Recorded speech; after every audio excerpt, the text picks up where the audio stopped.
어제 모닝픽은 내 집 없는 가구 1000만 시대입니다. 1000만이라면 집을 소유하지 못한 무주택자가 그 정도로 많다 이렇게 해석할 수 있을까요? 네, 그렇습니다. 통계청에 따르면 전국 무주택 가구는 약 962만 가구, 전체의 43.6%에 달했습니다.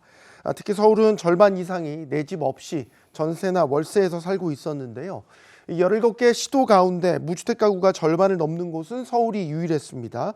집값은 계속 오르고 자가 마련은 더 멀어지면서 서울은 2년 연속 무주택 가구 비율이 상승하는 모습을 나타냈습니다. 서울만 이렇게 높은 이유는 역시 서울 집값이 높기 때문이겠죠? 네, 맞습니다. 지난해부터 올해까지 서울 집값은 16%나 상승했습니다. 같은 기간 비수도권은 오히려 1% 떨어진 것과는 대조적인 흐름이었죠. 또 청년이나 고령층의 1인 가구가 늘어난 건 역시 무주택 가구 확대를 부추기는 원인으로 지목됐는데요.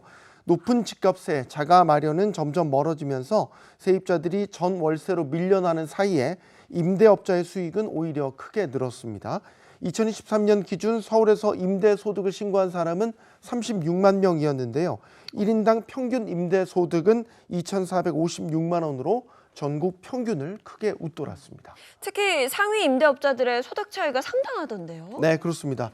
서울 상위 0.1% 임대업자는 지난해 평균 12억 9천만 원을 임대소득으로 신고했습니다.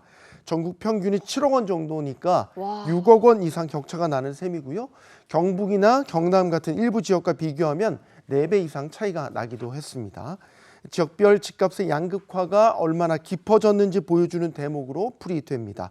결국 서울 강남권을 중심으로 집값이 오르면서 극소수 임대업자의 수익이 이렇게 크게 늘어나게 된 겁니다. 근데 지금 전세 시장 상황도 좀 안 좋다면서요? 네, 정부가 지난 6월 말이었죠. 수도권 주택담보대출을 6억 원으로 제한하는 이 고강도 규제를 내놓으면서 전세 매물은 줄고 월세 전환이 빨라지고 있습니다.